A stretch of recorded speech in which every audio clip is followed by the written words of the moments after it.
This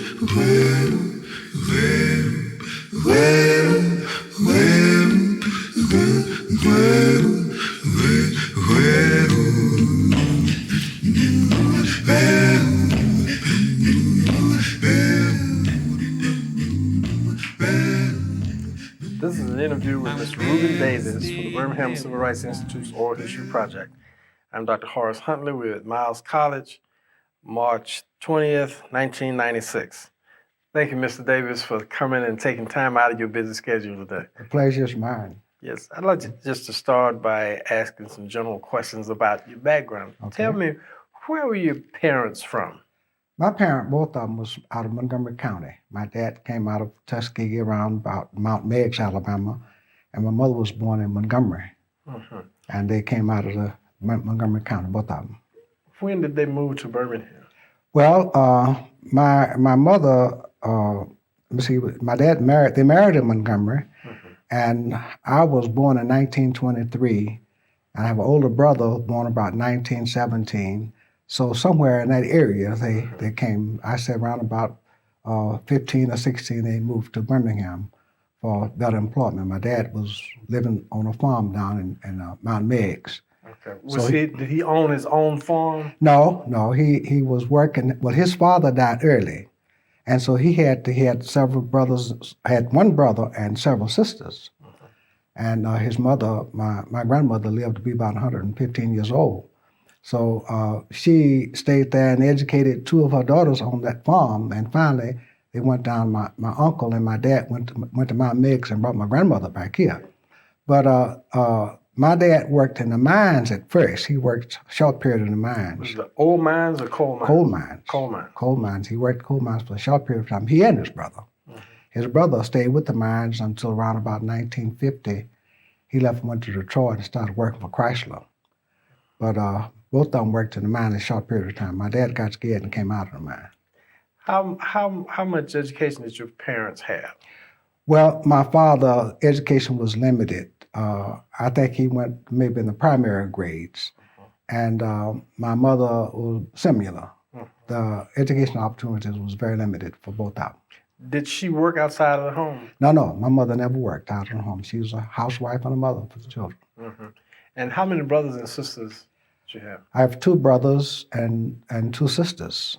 Where did you fit into? Well, I was a knee baby. In other words, they had to give me a title because when they started calling my baby sister the baby, then that created a problem for everybody because then they said I was a knee baby. So I was my brother is the oldest, and my sister, and then I came in, and my other sister. Mm-hmm. I see. Two boys, and then the girls followed.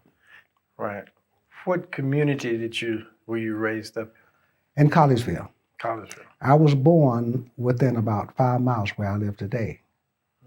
And the strange thing about it, I've never had a change of address other than military time. I never had any intention of ever leaving Birmingham. And even during the crisis and before and all the hardships that we were going through, I still felt that Birmingham was the place to live. I never did leave.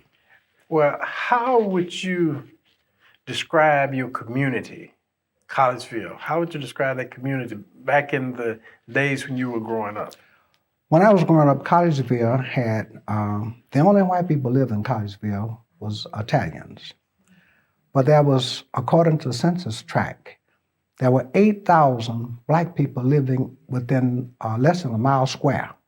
That was from the L&N Railroad down to U.S. Pipe, and then from that to byproduct, about less than a mile square, 8,000 black people lived in the area. But strange as it seems, in 1945, there went with 11 qualified voters, all men. Out of 8,000? Out of 8,000. 11 qualified to vote. And I could name those men because Dr. R.B. Macklin, I don't know whether you've heard of him. We had two doctors that served that community, Dr. Macklin and Dr. Mitchell. Dr. Mitchell was a surgeon and Dr. Macklin was just a medical doctor.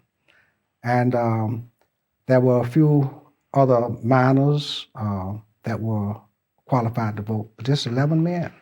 And for some reason, I was one of the 11 at that time, 45. So you had a varied array of people in terms of occupations that lived in that community. Oh, no question about that. The community at that time, in the mornings around 6:30, you could see men going to work in different directions. Lynn was to the east, and U.S. Pipe and Cipico was to the west, and Sheraton Mines was to the north, and then you see ladies going to Norwood, which was where the ladies worked. Those that lived in Collegeville worked as maids and cooks and whatnot in Norwood. You see them every morning going to work in Groves. And then another thing that happened at that time, black ladies would carry baskets on their head. They would put the clothes on their head and walk to Norwood to their job. And in the evenings they'd come back and bring those clothes and wash and iron them and carry them back. Why don't we see women today with clothes on their head walking? Well, I tell you one thing, and I have had quite a bit of experience traveling. Montgomery was noted for women that worked at something like the farmer's garden. They would go and shell butter beans and peas all day long, but they were graceful. They could walk with a bucket of water on their head and not waste a drop. But I've never seen a white woman with that. And even another thing that puzzled me about the character of black women in particular, they had a tendency, they was graceful, very graceful. And even when I was going to elementary school at Hudson School, some of the teachers would teach young girls to walk with books on their head. And somehow we don't look that way now. So was that where you started first grade? Was that Hudson School? That's when I first started school, Hudson School, and I was one fellow, I was a mama's boy. And I really didn't like being with my mother. My first day at school, the very first day, Miss Hill was my teacher. I had a midi blouse on, and they had greased me up with lard, had me all shiny. And getting to school, I wanted to be at home with my mother. And so there was a young fellow in front of me. I never could understand how he knew how to get out. So I heard him say, "Miss Hill, may I be excused?" And so she said, "Yes." And I saw him walk out. I said to myself, that's the way to get out. So when he came back, I asked, "Could I be excused?" And she said, "Yeah." I didn't stop till I got home. But in the meantime, after getting home, my mother was hanging in Christ. I never shall forget this. And so I made up my cry just before I arrived to our home. And so she jumped off a little stool and said, "What's the matter?"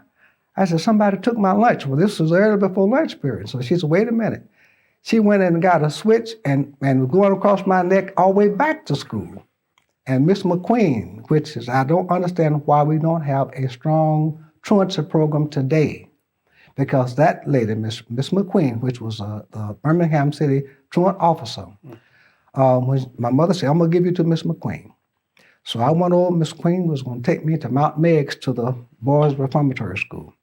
And she told me if I didn't stay in school, that's where I was going. So no more problem. Did Miss McQueen live in your community? No, I don't know where she lived, but she worked for the city of Birmingham. And at that time, you didn't find no kids out of school.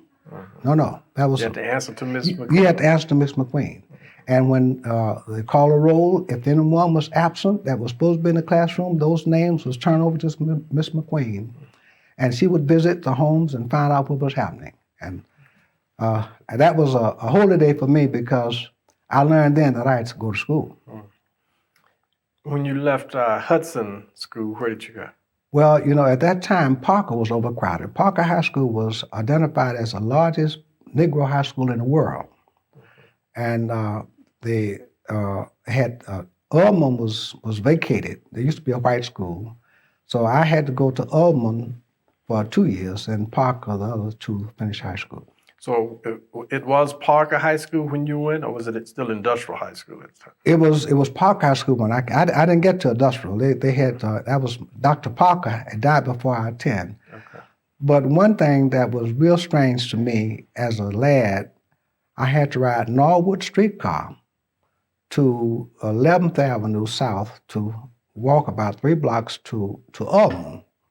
That's where Bell's building on the campus now. That was Ullman High School. But I would pass Phillips on the bus, and I was curious.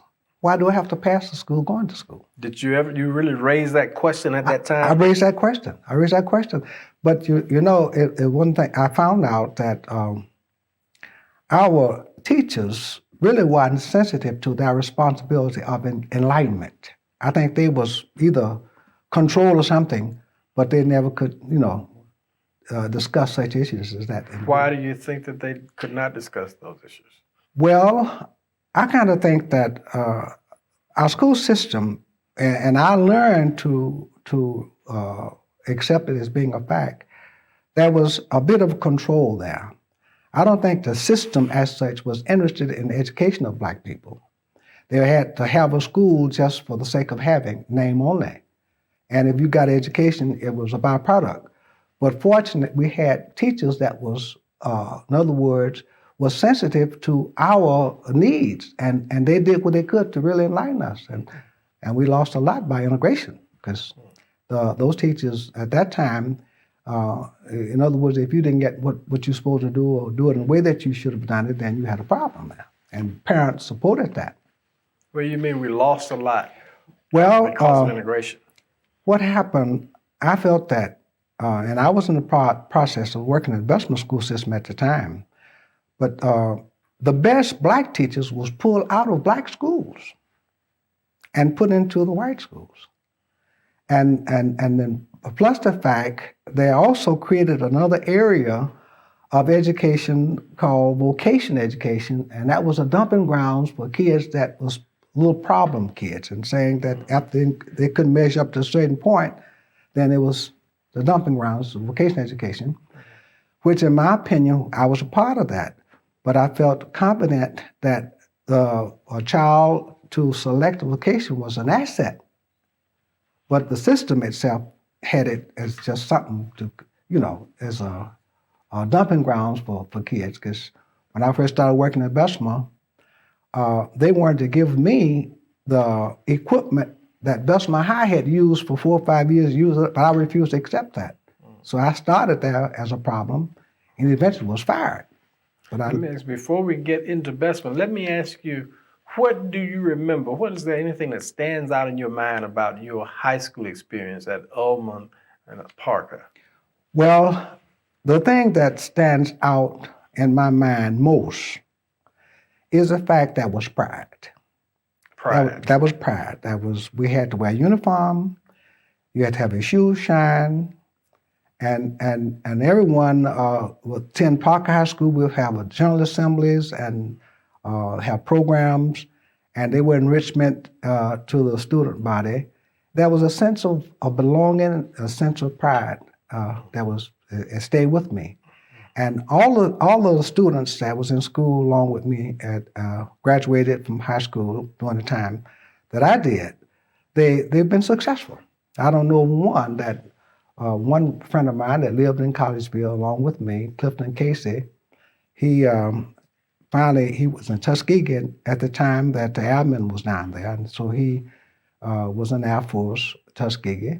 And he later retired as inspector of the Detroit Police Force. And he also was the first person to fly a helicopter for the city of Detroit Police Force. So there was a pride, there was accomplishment from high school equivalent, to my opinion, to college today, just from high school. Were you active in any extracurricular activities during high school? No, I wanted to play football, but I was too small. And Coach Collins had selections from all over the city, and therefore he could pick all big boys, you see. But I really wanted to play football. My interest in sports was skating. I loved to skate. And we lived in Collegeville. The only paved street in the whole community was where we lived, and we'd be out there skating and during the Christmas holidays. And police was driving red cars at that time. And for no reason whatsoever, they would, when the police car would come, the kids would run off because police officers was known to, to get you and call you to the car and wind the glass down. And once you put your head in, wind it up when you can't get it out, and start hitting you inside the head. And so we would run and hadn't done nothing. I was going to ask you that question about the relationship between your community and the Birmingham Police Department. There was there was no relationship whatsoever between the city fathers and the black community, Collegeville in particular. And I don't know about any other community. But the only service that we received from the city of Birmingham was a man that's called a 10-gallon can man. And you know what that was? No, tell me, what was that? 10-gallon can man was a man that had he would take the cans out from the outhouse and dump those cans. That's the only service we had. No garbage service. Was this a black man or a white man? It was a black man. Mr. Jerry was our man. He had his wagon and a mule, and he'd come in the alley, and you had this tin can in the outer house that you would go out. And my job at home was dumping the slop jar in the 10-gallon can, see. But the city, we had no connection whatsoever. And I remember after coming out of the service in 1945, I called the Birmingham City, one of the City Hall, and asked them if they would put a street light on 34th Street and 27th Avenue, because that was an area where it was dark. Only street lights was located in the area where they had these Italian stores. The rest of the community was completely dark.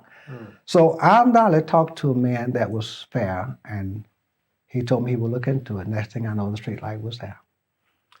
So your experiences then in Ullman and Parker, you said there was a sense of pride. That's right. People took pride in their dress, in their well-being in the communities. That's right. After high school, what did you do? After high school, I went to work. See, I really didn't have any reason or any encouragement at all to go to college. Because at that time, there was no incentive.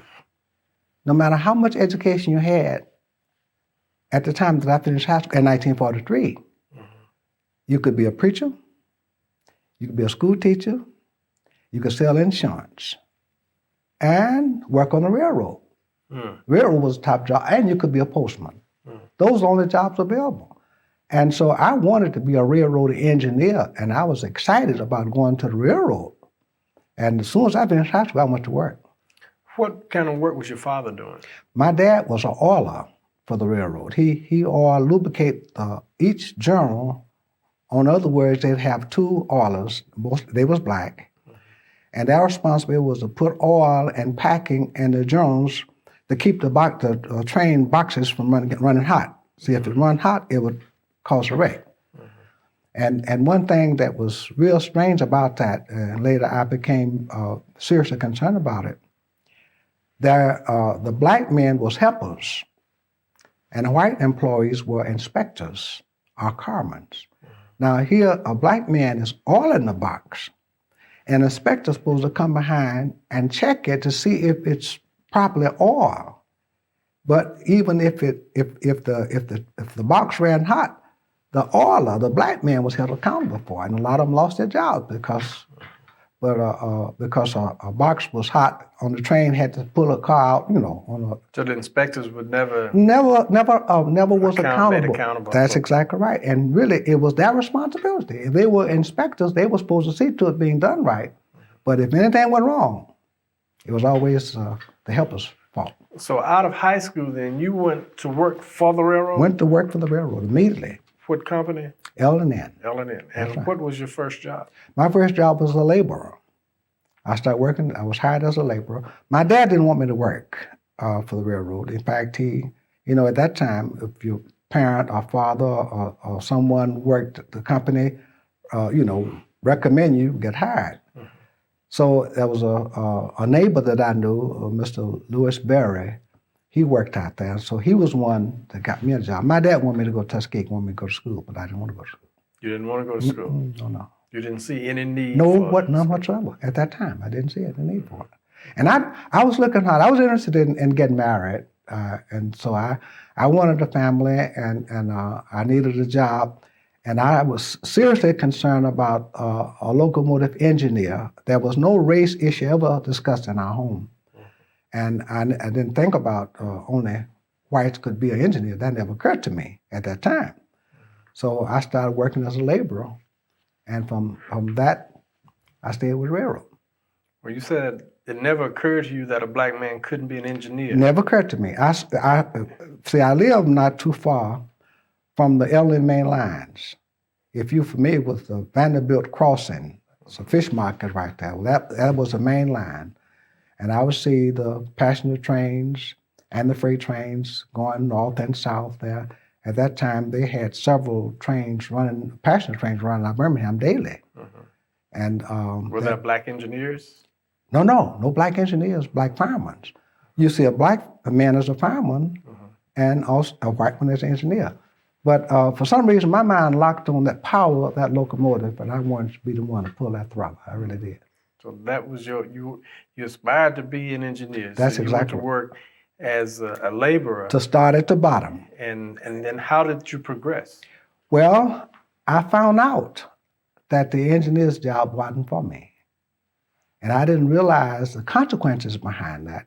I'd backed off at that point until I went into service. So you worked for several years. That's right. And then were you drafted I was into drafted. the service? I was drafted in the service. Tell me about that experience. Well, when I was drafted in 1940, I went into service in 44.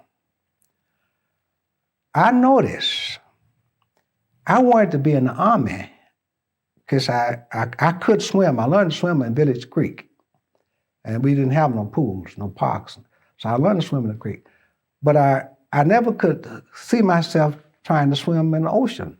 So I didn't want to go to the Navy, but they put me in the Navy. So they sent me to Fort Benning, Georgia, and I took an aptitude test, and they decided that I would be in the Navy. But what I noticed about that, going in the Navy, if you had a high school education or above, they would put you in the steward's branch in the Navy. If you had less than a high school education, they would send you to Great Lakes, Illinois, which was a naval base that trained seamen for various crafts aboard the ship. Where there was the only stewards were cooks and make beds and clean up the rooms, the areas for officers and that sort of thing. So they put me in that area. And here I was mad for the whole war. I mean, just disgusted the whole period of time I was there. Well, why did you expect to be put into another area? Well, I wanted to be a naval officer, and I felt I was eligible for that. I had 4.0 conduct, and I was willing to take training. At first, the Secretary of the Navy, his name was Knox. I never shall forget it. And there was pressure from all over the country to have, there was a V-12 program where blacks could go into and become naval officers. But Secretary Knox stated that before he would allow any black men to become naval officers, they'd fly the flag half-mast. And they did that. And after that, they began to have black naval officers. And I never did get a chance to get into that area because I had some serious problems. And from that, I had a strange experience of hatred that built in my heart. Well, you said you were angry the entire time that you were Whole time. How did that anger manifest itself during the time that you were in? Well, what happened, I was made to shine officers' shoes, to make officers' racks up, beds up, and to serve them with a little white coat on. And I was in PTs. I was in the same outfit that President Kennedy was in. He was a $1 a year man, and all of the men in the PT. So what kind of man? $1 a year. What does that mean? That means that he didn't accept no salary from the government, but the government won't allow you to work for him for nothing. So he was identified as a $1 a year man, and many times I've heard, I didn't know him personally, but I knew that he was there at that time, and he was on PT boat, I think. PT 109. 109. Well, see, the PT boats, all the training facilities was at Newport, Rhode Island. And I was assigned to that unit to learn how to prepare the tables and the cook and this sort of thing. And I had some experiences at Newport that I think changed my life, my whole life. There was a program where the steward, which was over us, he was a petty officer, but he was still a steward. Now, they wouldn't allow us to wear the crow on our arm. We wore a moon, a little white moon with little bars on it to indicate the rank or rate.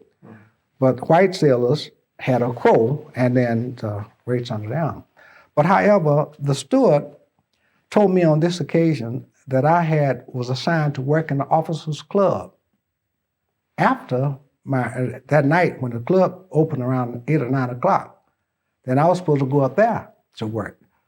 They would pay you extra money for that. But I told the steward, I said, I don't care to work. I said, give it to someone else. He said, you have duty up there. I said, I don't care for the money. He said, you got to go. I said, if I have to go, when the bugler sound taps, I'm hitting my rack. Because I had to get up 5 o'clock that morning to go in the galley. So that was the beginning of I guess, a serious change in my life.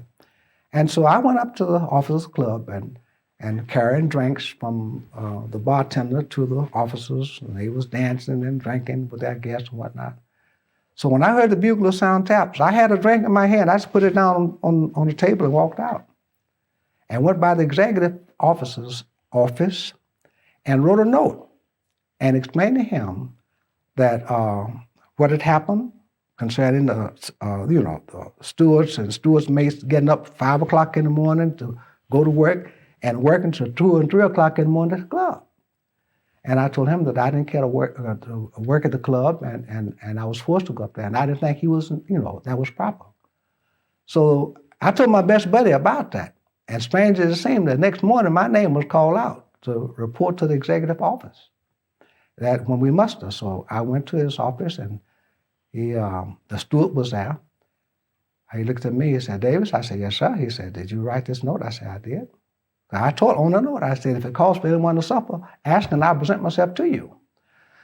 So he said, what do you mean by this? I said, well, sir, I said, I explained to the steward that I didn't care for the extra work. And he insisted I go up. So at taps, I knew I had to get up early in the morning and start working in the galley. So I just went to bed. So the executive officer, asked the steward, did you tell him he had to work up there? He said, yes, sir. He said, well, I'm telling you, he didn't have to work up there. He said, Davis, but you didn't handle this the proper way. And so that settled that part, but the next 2 days I was shipped out. Shipped me into the Pacific. I went out to Pearl Harbor. You were then determined to be a troublemaker. Well, I would say I was determined to be my own person. I mean, I'm sorry, they determined that you were a troublemaker. That's exactly right. And so they shipped me out. And I went to Pearl Harbor and stayed there for about 7 or 8 months and had come back to the same place. And I was there about 2 weeks. They shipped me over to Europe. So I served in both theaters of war. And then after I came back from Europe, after the war ended in Europe in 1945, but they were still fighting in Japan. And so time I got back to Newport, they was going to send me back to the Southwest Pacific. And so I told them I refused to go. And it's just an issue there. So they settled down and shipped me to Fargo Building in Boston. And I stayed there, and from there they sent me to New Orleans, and I was discharged. So you had made some determination about what you would do and what you would not do. That's exactly right. I had decided that I was a person. I found out that if I had opportunity, I could do anything anyone else could do if I had equal opportunity, especially if it was an area that I decided I wanted to go in. And I was determined to stand on that, and that was my life, and that I've always been like that. So you then mustered out from New Orleans. New Orleans, that's right. And then you came directly back to Birmingham? Back to Birmingham and back to the LN. And when I get back to the LN, now is the time I'm pressing for this higher job, because I've seen black men in the Navy operate cranes and drive trucks and the jobs that wasn't available to black men at the shops out of Are you LA. pressing at that point for the engineer's job? I made, in other words, I wrote a letter to the master mechanic. First, I asked for apprentice training as a machinist because I wanted to work up. And so he called me to his office. He said, Davis said, why you want to be a machinist? He said, I'll give you a leave of absence to go to Nashville. There was a school up there in Nashville Studies that taught dentistry. Now, he gonna make a dentist out of me. Me to go to Nashville and give me a leave of absence. And I told him, I said, I can't leave Birmingham. I have a family here, and I want to be able to work the top job that I'm qualified for. And what happened when I applied for the job as machinist, apprentice machinist, that was under the GI Bill. The government would guarantee me an opportunity, but they left it up to me to find somewhere so that I could work as an apprentice. Mm-hmm. So when they sent me to Tuskegee to take aptitude tests, Tuskegee approved that I was eligible, qualified to be an apprentice machinist. And then I come back to the shop, and when I came back, then that's when the ball started turning in a way that I realized that I had a fight on my hand. And they never did. I ended up in court.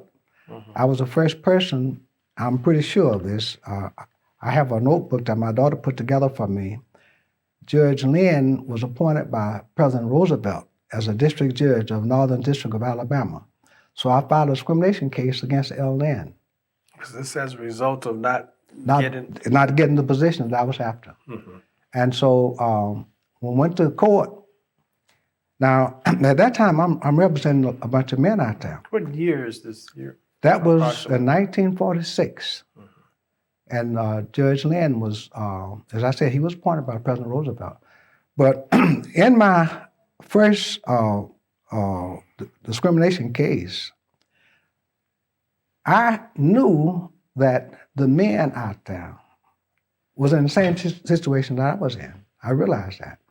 But I couldn't afford to ask them to follow me because I knew I was committed to go all the way. And I never did ask anybody to sign a petition or to testify with me or anything of the kind. So going to court, the company there was one person, one friend of mine was with me in the court, was Erskine Pinkett, and he's dead now. He was in the court, but what happened, the foreman, Mr. Mulvaney, was the foreman at the roundhouse. That's where the engines was located. And at that time, I was working on the coal chute, putting coal and water on locomotive engines. Mr. Mulvaney testified in Judge Lynn's court, stating that I was a hothead, that I couldn't, in other words, couldn't no one tell me anything. Well, see, the agreement was that promotion was based on ability, merits, and seniority. They admitted that I had the ability and had the seniority, but I didn't merit the position because I was a hothead, and Judge Lynn ruled against me. Had I had that case later, I would have won it. Mm-hmm. Then, how long did you stay on that particular job? Yeah, Lynn, I stayed there until 1950. The railroads went on a strike. And at that time, I'm local chairman now. And I had filed a suit against the company in order for them to maintain their integrity. They had to promote every black man out there. They had to offer all of the laborers promotion to a higher rate of job. And then I felt real happy about it because I was responsible for those men getting those top-rate jobs, including my father. Mm. My dad, he didn't accept it, but they had to offer him a carman's job. And my brother, he was hired as a carman. In fact, he retired as a carman. But in order for them to defeat me, and they singled me out and said that I didn't merit the job because I was a hothead. And I knew they couldn't say the same thing about everybody out there, so they had to promote him. So then you became a union rep. Yeah, I was a union, when I was local chairman. I was in charge of the union at Boy's shop. Local 1044 was local, International Brotherhood of Farmers and Oilers. And being in that position, we had our meetings at the Masonic Temple. And I would tell the men that if you do your job, I'll defend your rights. But if you're caught asleep, or if you come to work drunk, or if you're caught stealing, don't ask me to represent you because I can't defend that. And I was more or less a good employee because I was encouraging people to be good workers. But the company just couldn't control me, and results of it, just like labor's work, we were cleaning the yards. That was a contract. I kept a copy of the union contract and the New Testament in my pocket all the time. I read both of them. So it was on one occasion where a carman was cutting a piece of waste material and repairing a boxcar. And he had his helper with him, which was a black man. So what happened, it was reported to me that this helper was picking up scrap. So I had the privilege of getting off my job to look into any problems in the shop. So I went up in the area and I talked to the foreman. I said, Mr. Mulvaney, I said, that's scrap material. He said, David said, the carman just cut that in the helper right here. Why can't he pick that up and put it in a trash can? I said, because it's labor's work. I said, that's agreement. He said, David, you never would make a foreman. See what happened, he was trying to condition me to accept a position, and then we'll solve the problem. But what he didn't understand, I didn't want to be a foreman. I wanted to be a machinist. And so behind that, they began to get after me. Okay. And then after, how long did you remain after they started to get in behind you? You actually lost your job, right? Yes, I lost the job. As a result of? What happened, I was a tractor operator, and it was just customary for me to check the oil in a machine before I started. So I checked the oil in the tractor that morning and found the oil stick absolutely clean. And I said, there's no oil in here. So I put the stick back down there and check it and found that crankcase was filled with gasoline. And if I had started that engine, it was an old Fordson tractor, if I had started that engine with the ignition on top and gasoline fumes in the crankcase, there's no telling what would have happened. So I didn't make no noise about it. I had the tractor pulled to the machine shop and drain that gasoline out and put oil in it and went about my work. Was that an error that someone committed? I don't know. Somebody was purposely trying to do me harm.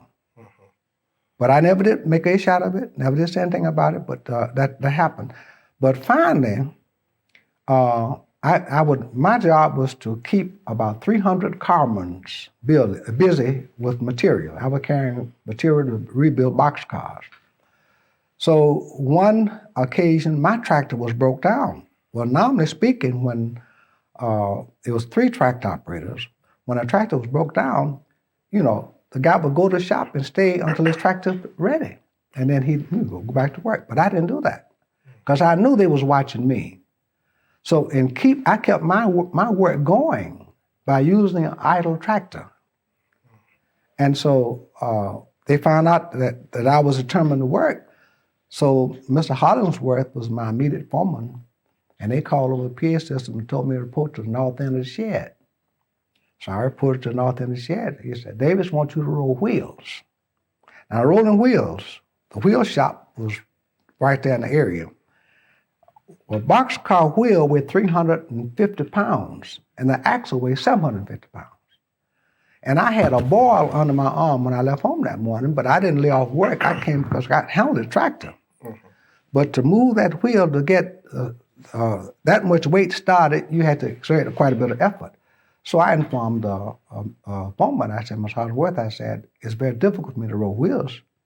I said, I came to work because I could handle my tractor, but I got a boil under my arm.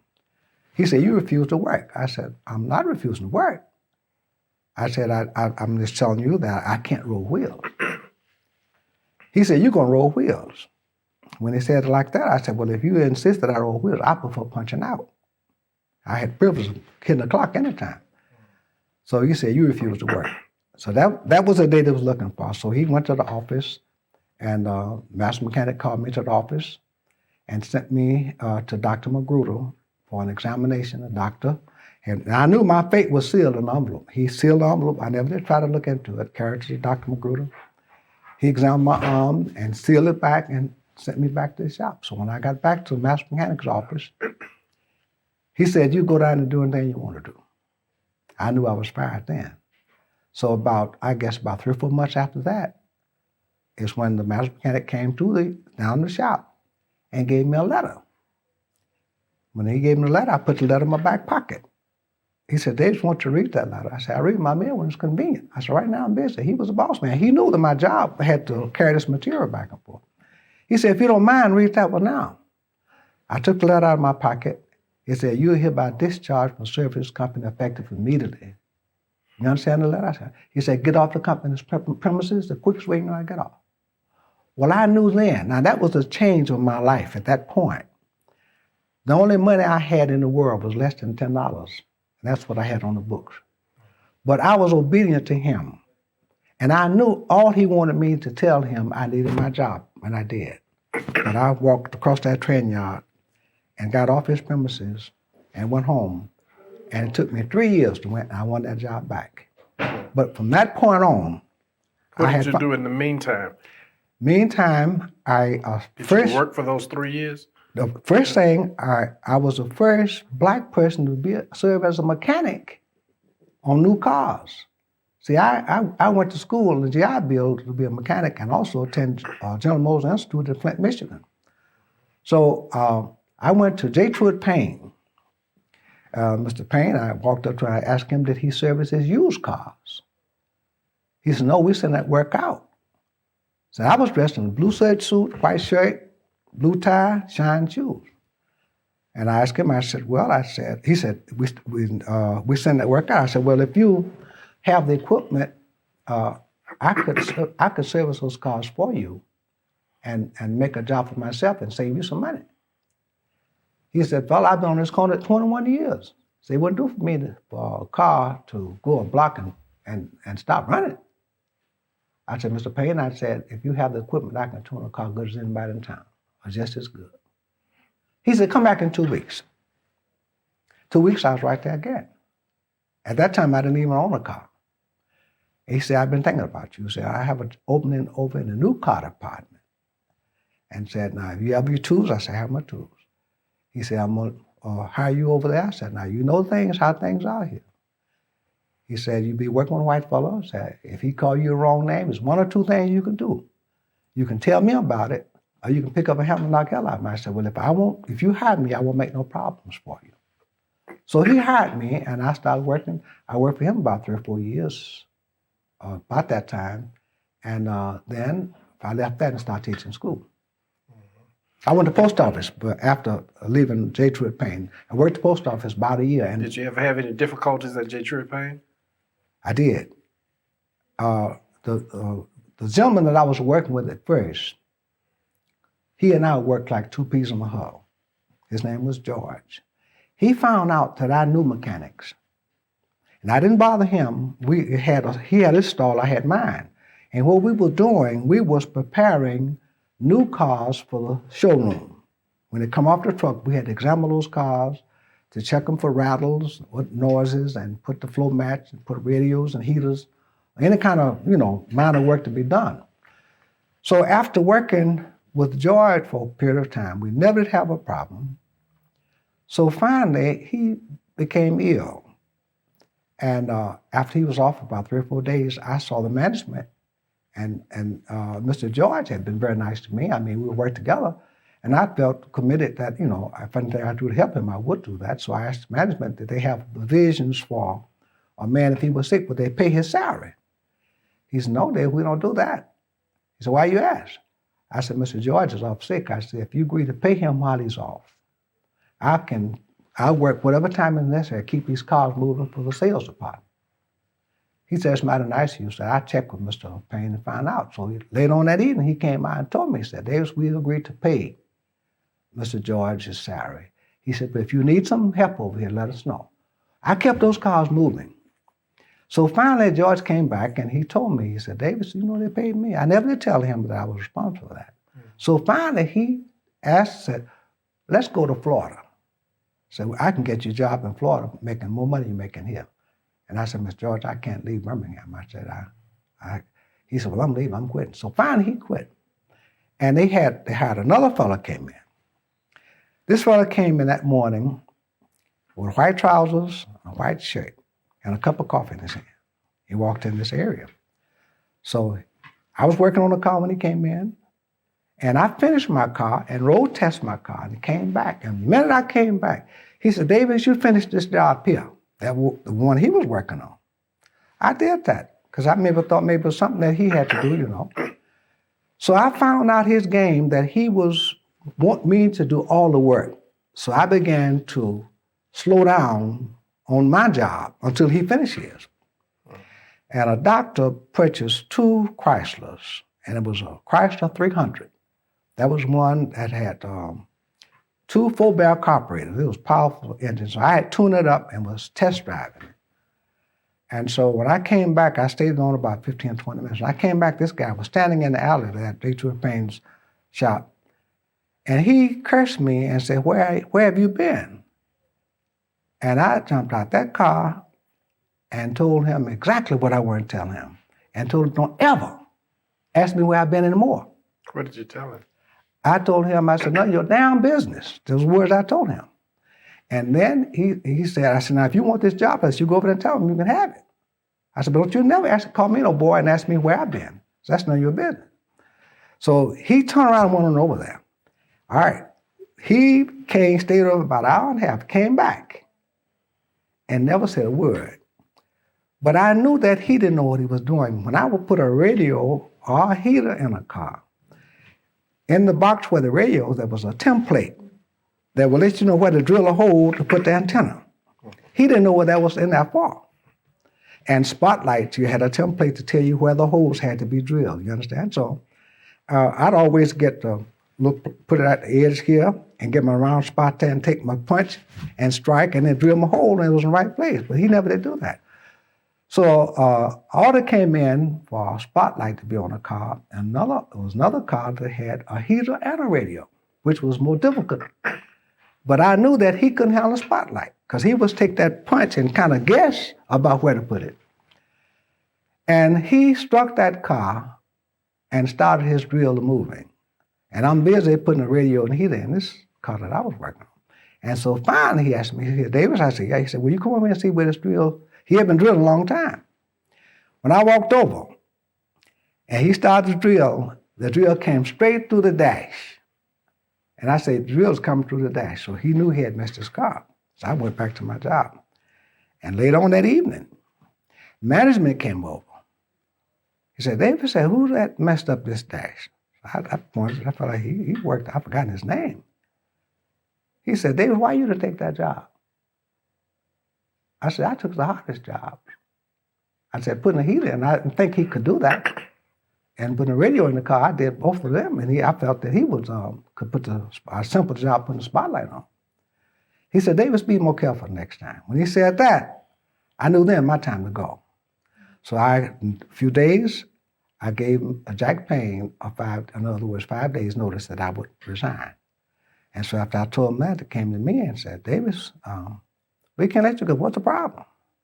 I said, Mr. Payne, I promise you I wouldn't create a problem for you. I said, I see a problem, sir. He said, well, if you're talking about this fella, I forget his name, today is his last day. I said, he needs a job just like I need one. And so I quit. And I started doing, mechanic work around my home. And finally, option came open. A friend of mine, Daniel Core, you might have known Mr. Core. He was a printer at Dunbar High School. He called me and told me that, Mr. Ephraim he taught me auto mechanics. And he said that was an opening for a mechanic instructor at Dunbar. So I called the principal and see about the job. Might be able to get it. So I called Mr. Abrams. He was the principal of Dunbar High School at the time. And he asked me to come out there. I went out there, and I had also worked on Miss Nation's car, Mary Stitch Nation. I had worked on her car, and she was crazy about me. Did you know Miss Nation? Yes. Okay, all right. Well, she was quite a woman. But at any rate, I had worked on her car. She had a clutch went bad on her, and I fixed the car. And so from then on, I was her mechanic. So when I got to Abrams High School, Dunbar rather, and Mr. Abrams asked me, what kind of work you done? So I started talking about the work I did with Payne. And so somehow Miss Nation came up. He said, you know Miss Nation? I said, yes, sir. Miss Nation recommend you? I said, I'm certain she would. He said, if you know Miss Nation, you're all right. So he, in turn, told the superintendent, that he would accept me. So the superintendent had me to come in his office. He said, Mr. Davis, if we hire you, would you move to Bessemer? I said, no, sir. He said, you live in Birmingham. That's quite a ways. I said, but I live in Birmingham. He said, well, we'll let you know. So the evening, about 5 o'clock that evening, he called me and told me if I wanted the job was mine. And so I started teaching school. But it was because of a recommendation from Miss Nation and also a highly recommendation from Detroit Payne. They also had something to do with me getting the job teaching school. So how long did you teach school? 30 years. 30 years. Now, at that time, here's another thing about my entering the teaching profession. I had no interest in teaching. Like I mentioned, never going to college. I had no college training at that time. At that time, I realized that they didn't care who taught black children. But my interest and love for children was of such that I was proud to have the job.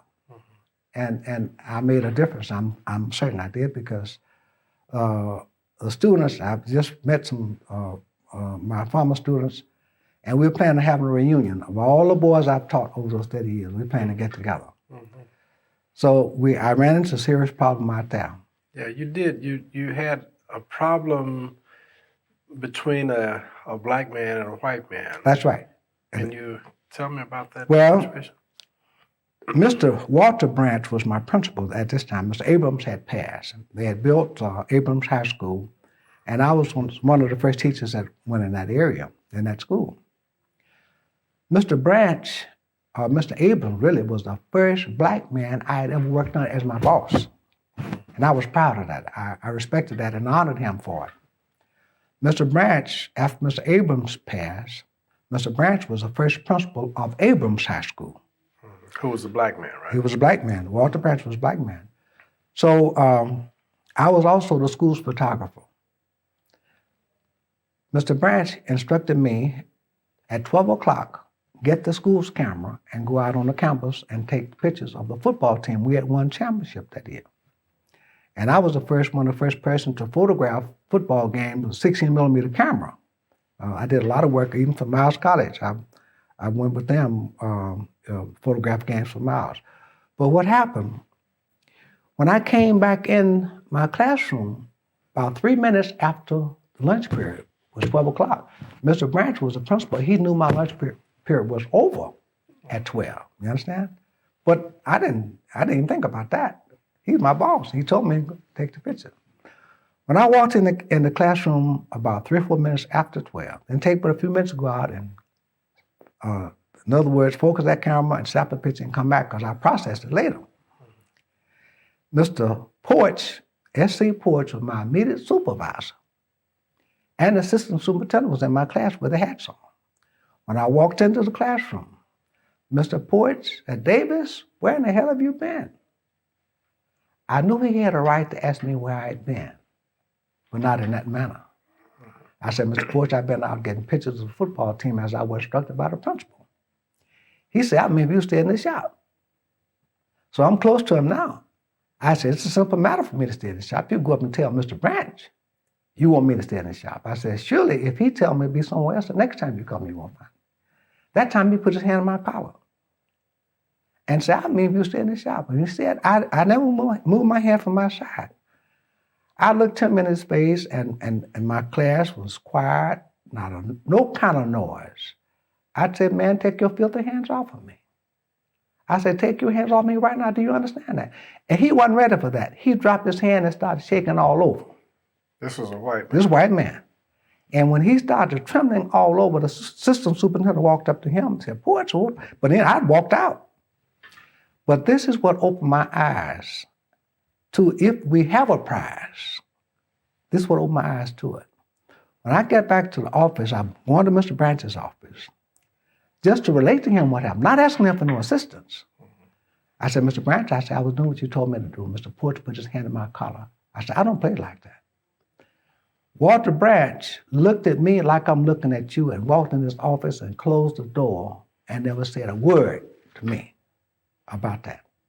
From then on now. Then I realized what a bad situation we as black people, when our school officials couldn't defend their own words.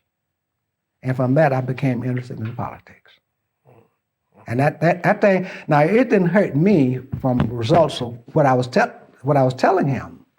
But what I was concerned about, at least he could have said, well, I'll straighten this out. He never said a word. And from then, I started writing editorials. I have my first editorial I wrote, Birmingham News, and later on, Mr. Branch called me one morning and wanted to know, Bess, what about all this editorial writing? I said, what about it? He said, Bess, you know what I'm talking about. He said, don't say I didn't tell you. What he was trying to tell me, he came short of telling me not to write. Mm-hmm. But I continued to write. And finally, in 1970, the Bessemer Board of Education fired me. Mm. And I won that case back. I won that back and retired from them. So you won the case after 3 years from L&N. After 3 years, yeah, that's right. Did you get your job back? Were you paid? I got the job back and was paid for lost time at the L&N. But did you go back to L&N? No, I was teaching school then. Okay. But at the time when I won that job back, I was during the school vacation. I could work at the shop during the vacation time. Mm-hmm. And because they at that time they had cut a lot of jobs off. So I was working vacation vacancies, but later a regular job came open and I had to resign from L&N. So I finished my work duty with the Bessemer Board. So all of this time you're still living in Collegeville. Living in Collegeville.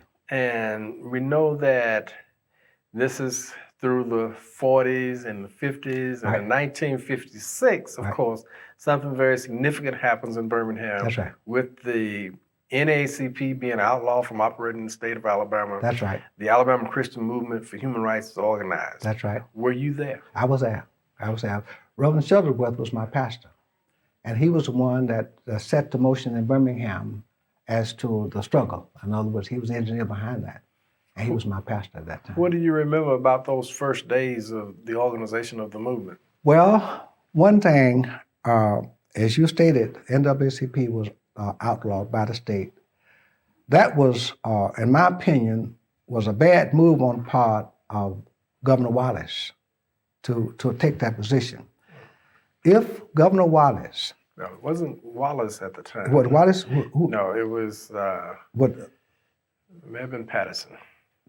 Well, in other words, okay, whoever was governor, for them to outlaw the NAACP, in my opinion, was a bad move.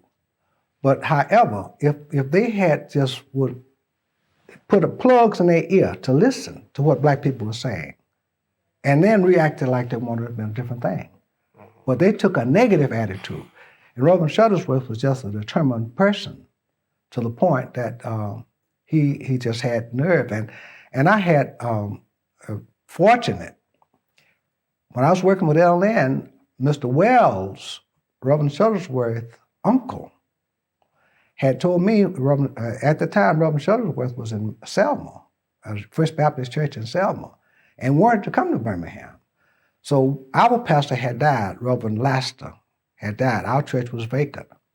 And being a member of the church, we had the privilege of, in other words, asking the chairman of the pulpit committee to invite various ministers in.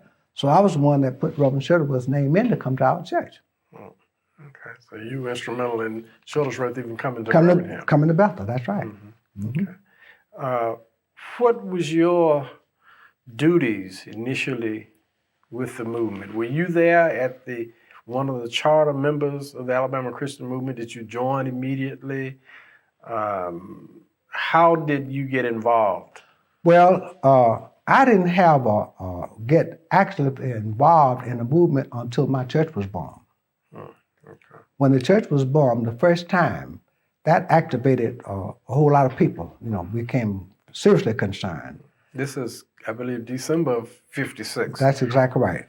And when they bombed that church, the first time, let me see, was the first time? I'm pretty sure it was the first time. Glass was, we would clean the church up on a Saturday and, ready for Sunday school, Sunday morning church service. My grandmother was living with us at that time. My dad had brought her to Birmingham. And she was way up in her age at that time. And Miss Bessie Funderburg was a senior person. Charlie Watson was chairman of the deacon board. He was a senior person. And he was a treasurer of the church and a dedicated follower of Reuben Shuttlesworth.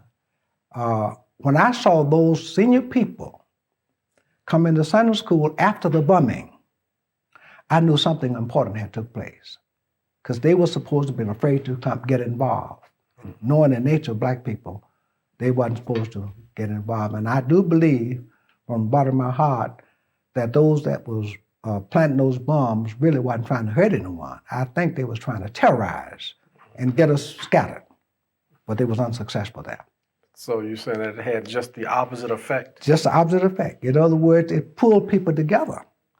Very similar to the situation in Montgomery as far as the boycott of Montgomery. I guess people had gotten to the point that they was tired. But that was a move that pulled people together, and then we start moving. And every Monday night, when they have the movement meetings, they would announce on Sunday where it's going to meet the next night, and you had to be early to get a seat. Did you attend those? Attend those meetings. Oh yes. How would you describe a mass meeting? Well, the meetings, we had good service. Each night they had a speaker. And they had good song services, and it was crowded. And then, more or less, Reverend Shuttlesworth would have information that he would share as to what was happening, the progress of the movement. And it was just something that kept you occupied, and you were there. I know you served as a guard. That's right. I served as a guard at my church, and my church is on the 29th Avenue and 33rd Street, right on the corner. It was a dirt road then. And Julius Clark's father and I was on duty that night from 12 to 6. Now, we had rifles that was loaded, and were instructed that if we had to use the guns to fire and leave. But that particular night, about, I guess, between 3 and 4 o'clock in the morning, I heard a car speeding around 34th Street headed toward the church. And I knew that whoever was driving that car didn't know the area because it's a steep curve. And so we alerted ourselves. And when the car went across and found he was going into dead end, he backed up and then went down 29. And that time, Brother Clark and myself walked out. And we saw this car about 3 blocks down 29. He was headed this way, headed west, and another car was headed east. They stopped side by side, just like this. And after a while, the car headed to the church, driving slow. That was a police officer. Now, that's close as I could get that the policeman was involved. Was it a police car? Police car. They came driving slow and shining lights all around, up seeing who was around. But I saw that with my eyes, right in the middle of the street. Did anything happen that night? No, nothing happened that night. But they would intend for something to happen because you could tell the car was up to something. And whoever was driving the car wasn't familiar with the area. But that's close. And I also helped Colonel Johnson, Stone Johnson. We also protected and guarded Arthur Scholl's home on Center Street there. Were there any time that you had Attorney Shores' home that any activity and suspicious activity took place? Well, one, and I wasn't on duty that particular night, but Stone, I think Stone might have been there. But someone was hurt that one night. They shot some shots was fired, and By you guys or by fired by us. Mhm. And pretty sure somebody was wounded, but you never hear anything about it. There's some shots into a fired. car? Or In a car. In a car. what happened? What precipitated the Well, they came by and as if they was going to, throw something out of the car, and the shots started firing. And I think it was probably in the paper, but at any rate, someone was hurt that night. But it never known anything about it. Right. What was the relationship between you and other members of your church and your family as a result of your activity in the movement? Well, my family supported what I was doing. I mean, I never had any complaints from my wife. My children were small at that time. And when I had duty at the church hall, on any other God duty, I just took that responsibility and got up time to go to work the next morning. And in my church, I was a Sunday school teacher at that time. So people simply accepted you as being one of those individuals that would really sacrifice yourself Right. in order to support the community. Right.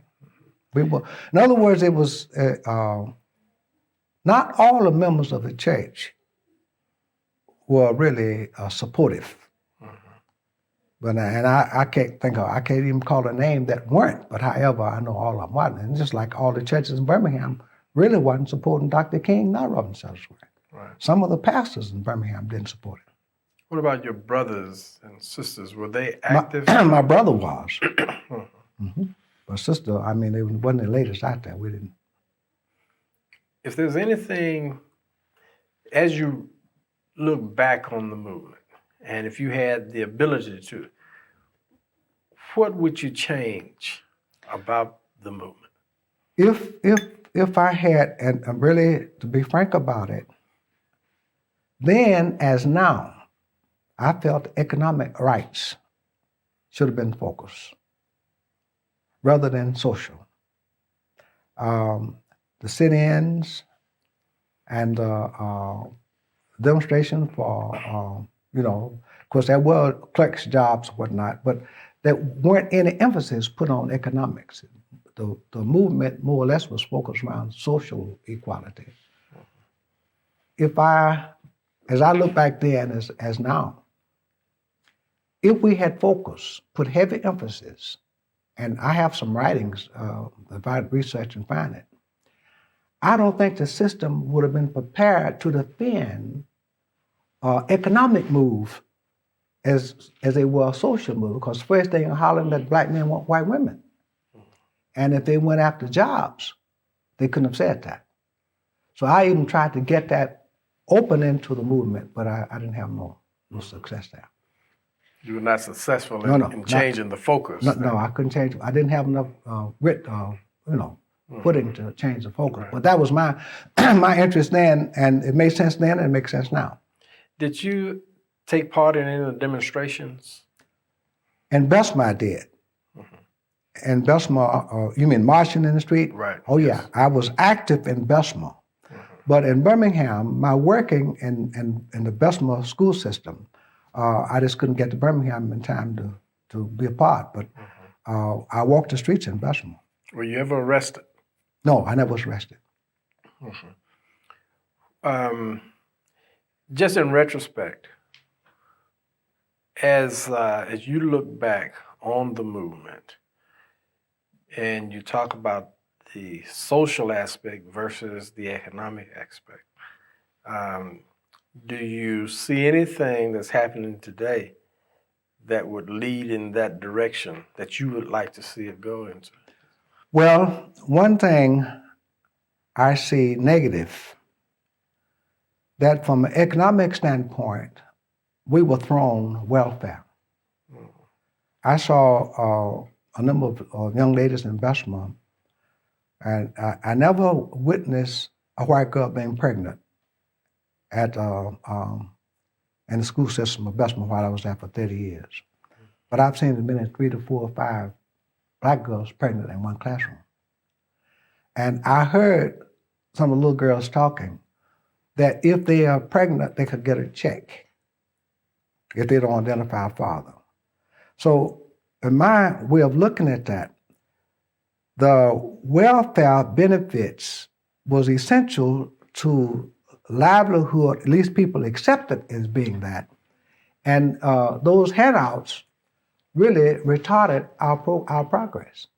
And we're still locked into that now. Now they're fixing to take the welfare away from it, which it wasn't right in the beginning. It wasn't designed to help.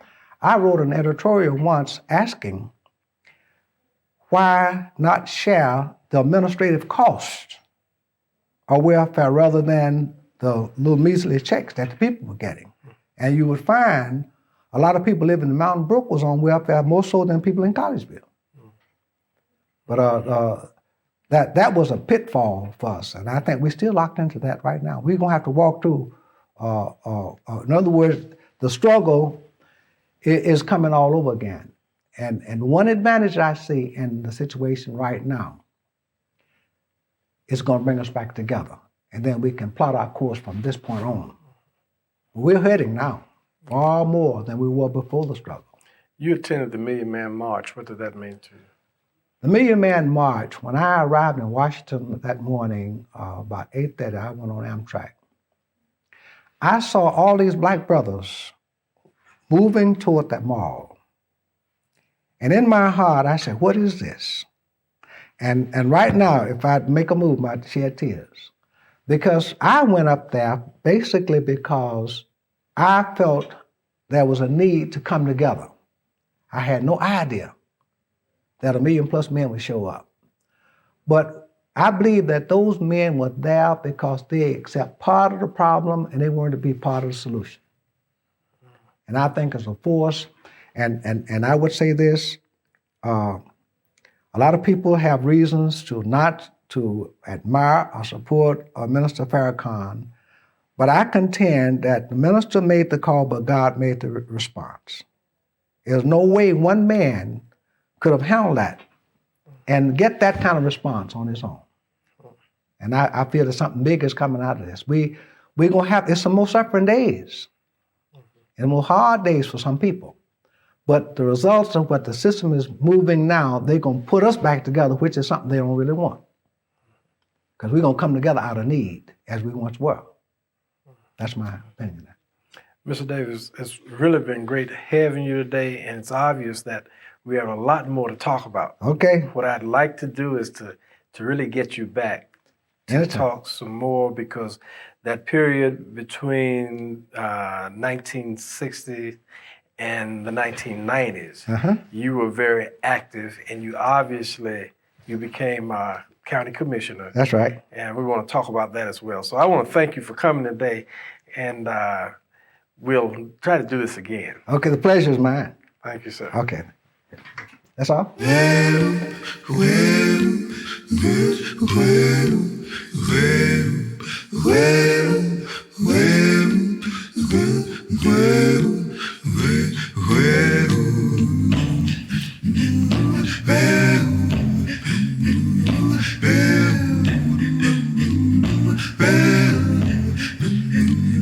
There was day and there was night.